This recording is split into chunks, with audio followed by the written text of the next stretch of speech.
salipit satulang sabajing sahanu kajepit jadi ucing. Bro Adwi, banyak banget cerita mistis kan dari sananya. Mungkin dari lu pribadi ada lagi nggak sih cerita yang sangat menarik yang mungkin orang lain tuh wah yang benar, wah masa sih ada yang kayak gitu-gitu.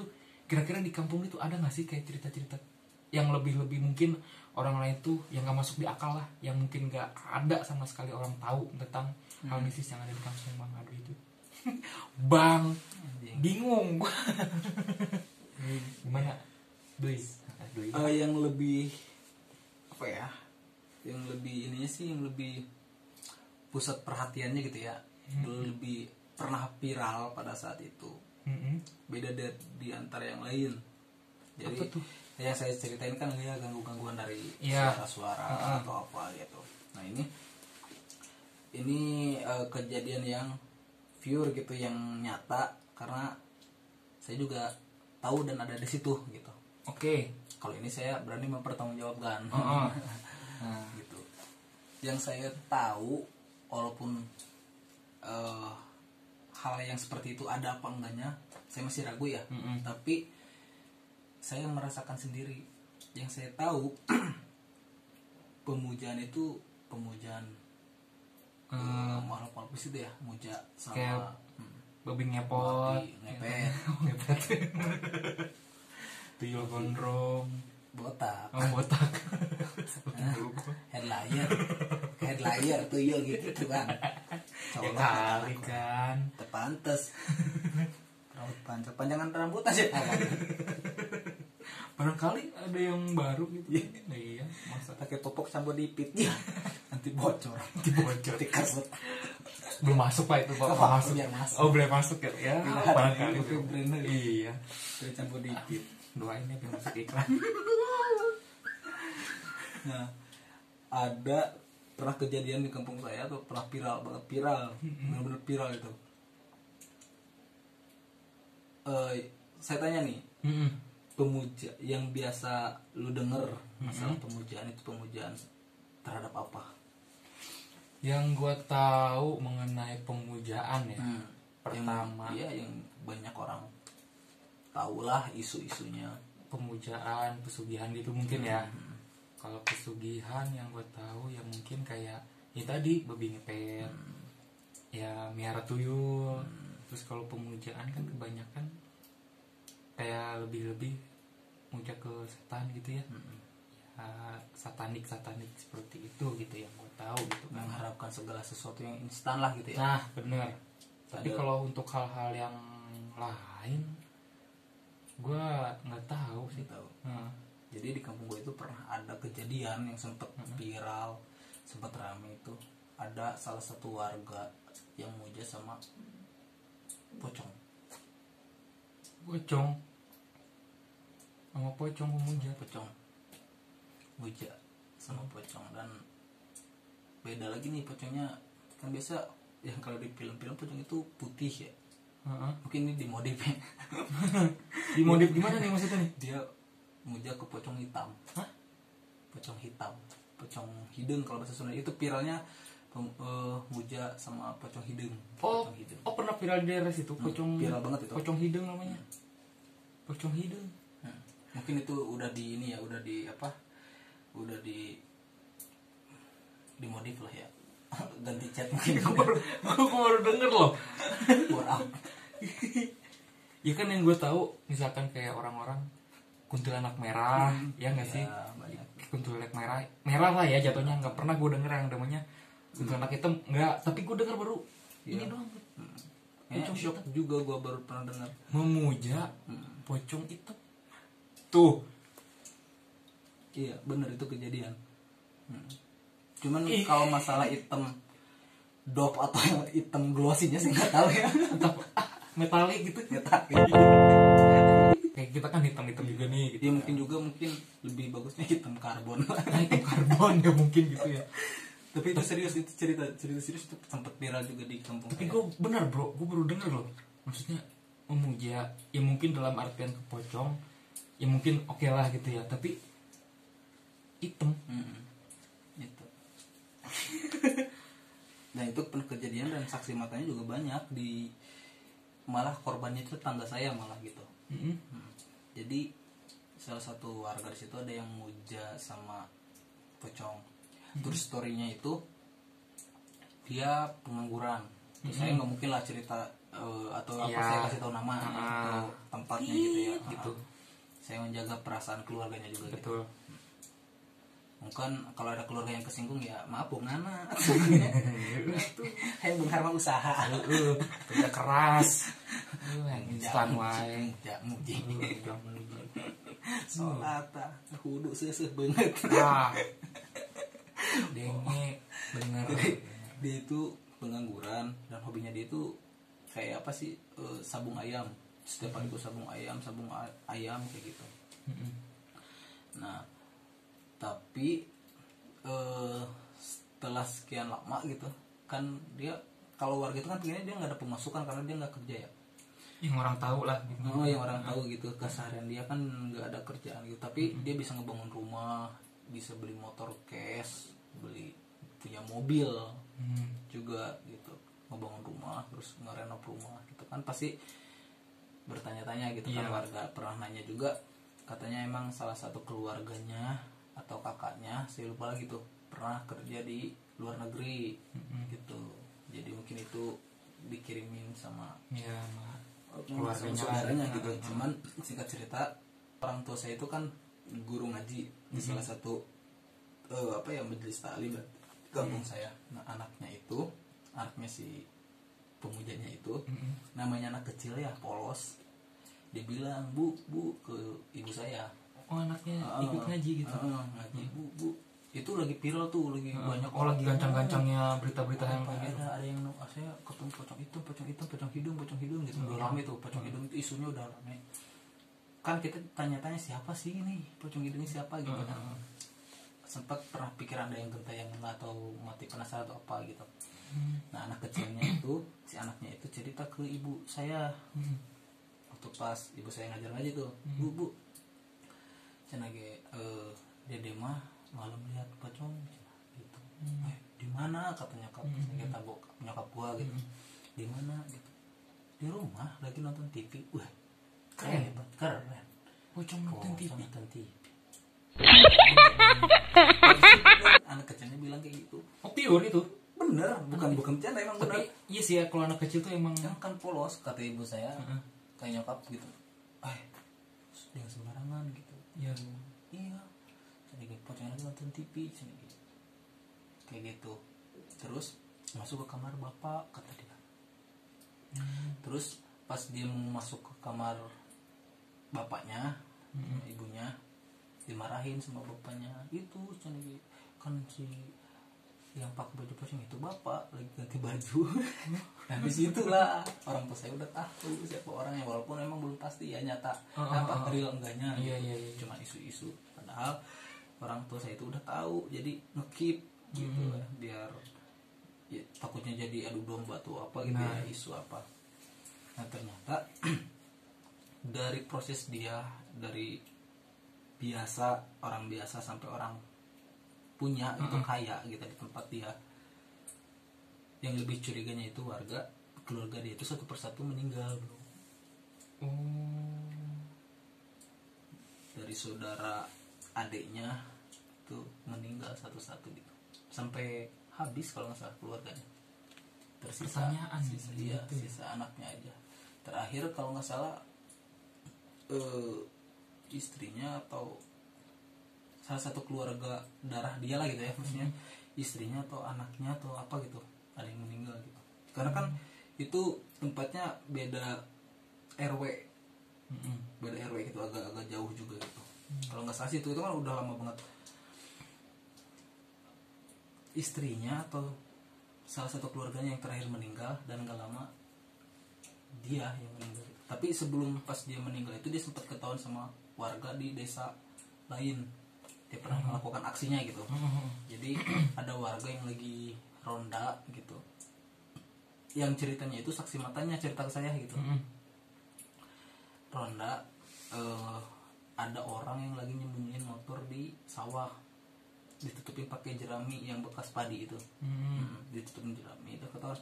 Nah feeling ataupun pikiran orang warga situ, mungkin ada maling yang ngumpetin motor di situ gitu, nimbun motor di situ maling, makanya diawasin di situ. Ternyata nggak lama ada orang yang keluar tapi pakai pakaian pocong hidung itu.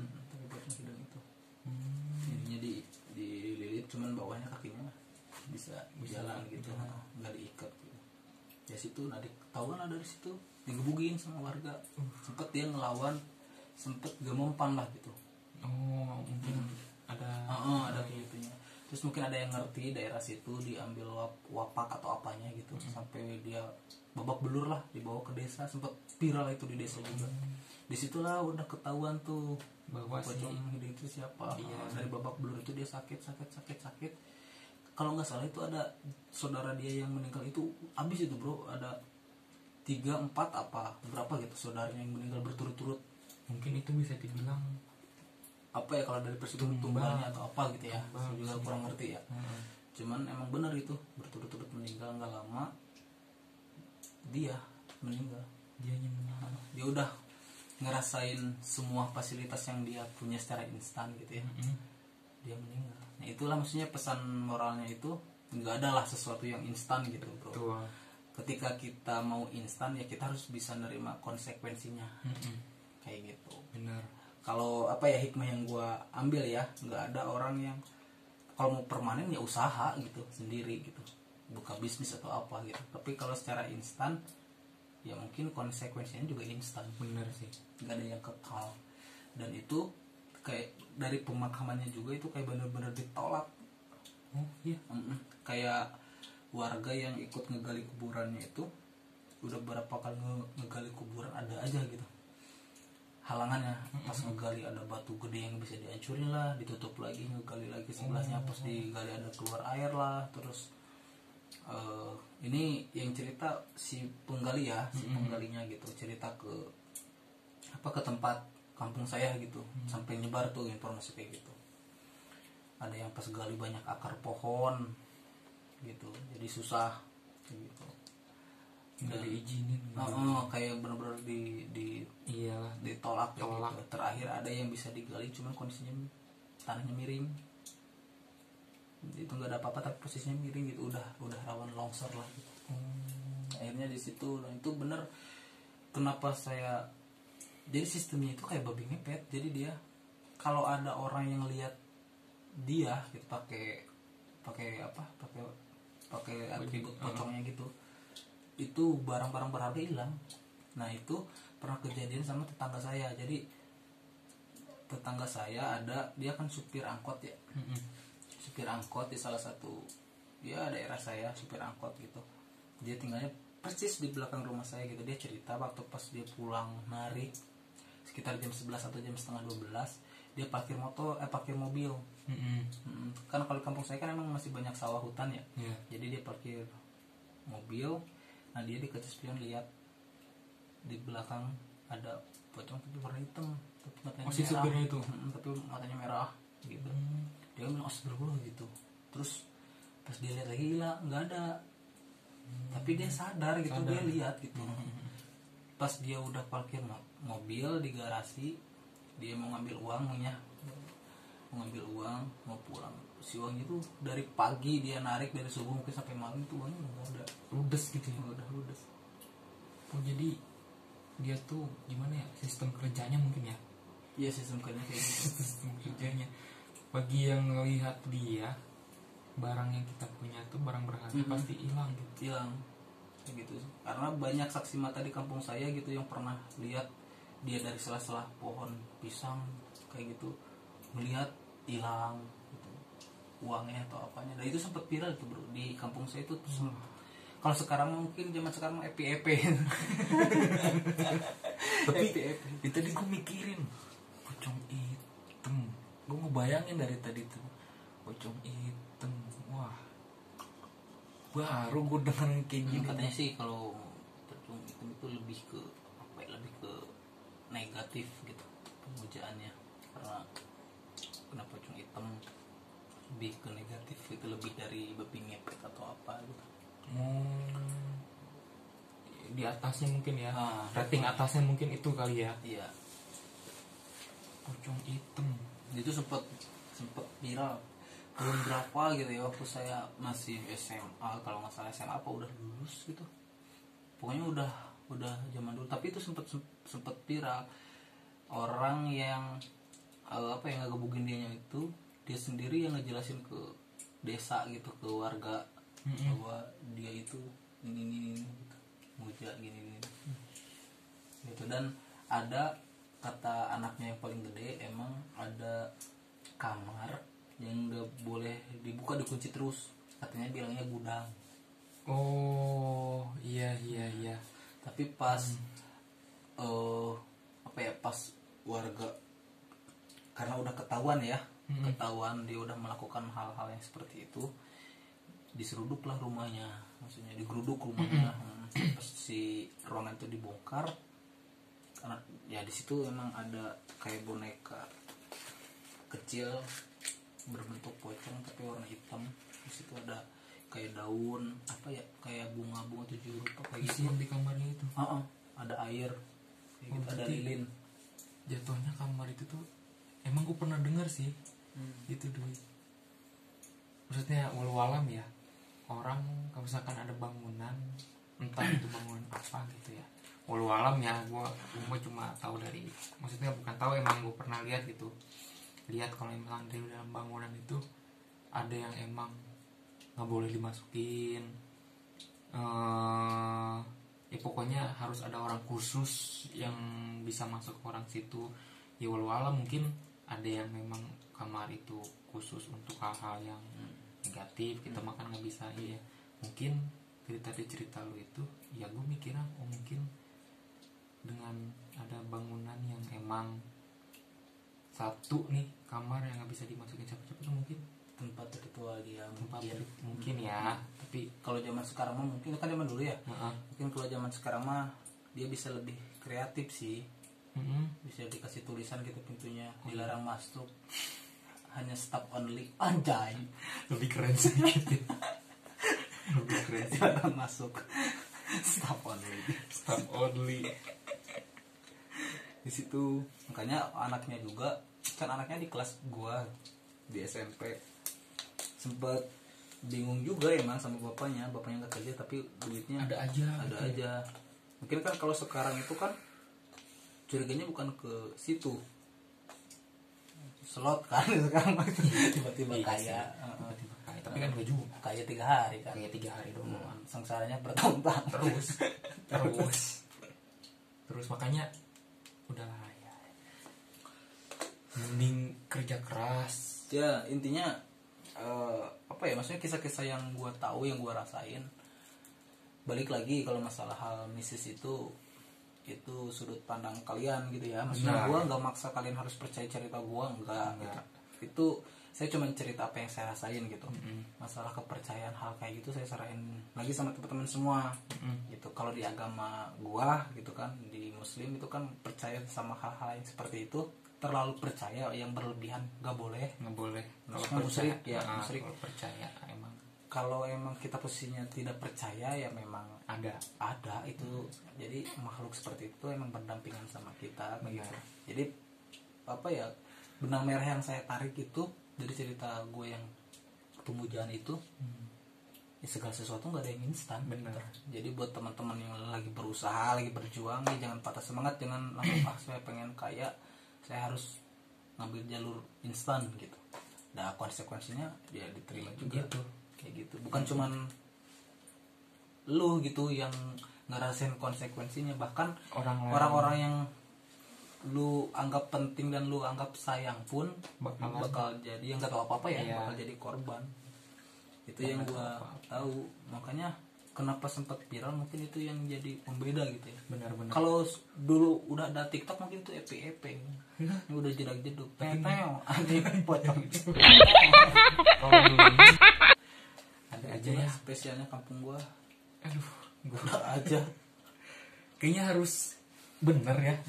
survei kayaknya sih bro, ke tempat lu bener deh. Warawiri kayaknya di segmen Warawiri. Gue belum ke daerah beliau. Oh ada segmen Warawiri? Ada lah. Oh, yes. Segmen Warawiri horor. Boleh nanti gue ajak dong. Siap. Di Warawiri horor. Kayaknya komen ya bagi setuju. Komen bang. Coba dong bang. Yang jembatan gimana?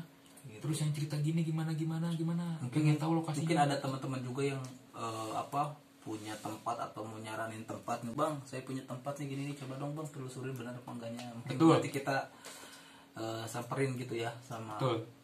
krunya YouTube Doli Hartono.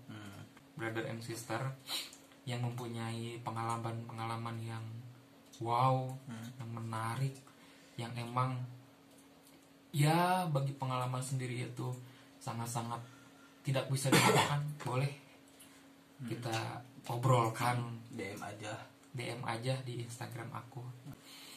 Nantikan selanjutnya segmen cakep ya. Oh Klimaks Au. anjay. Bye bye.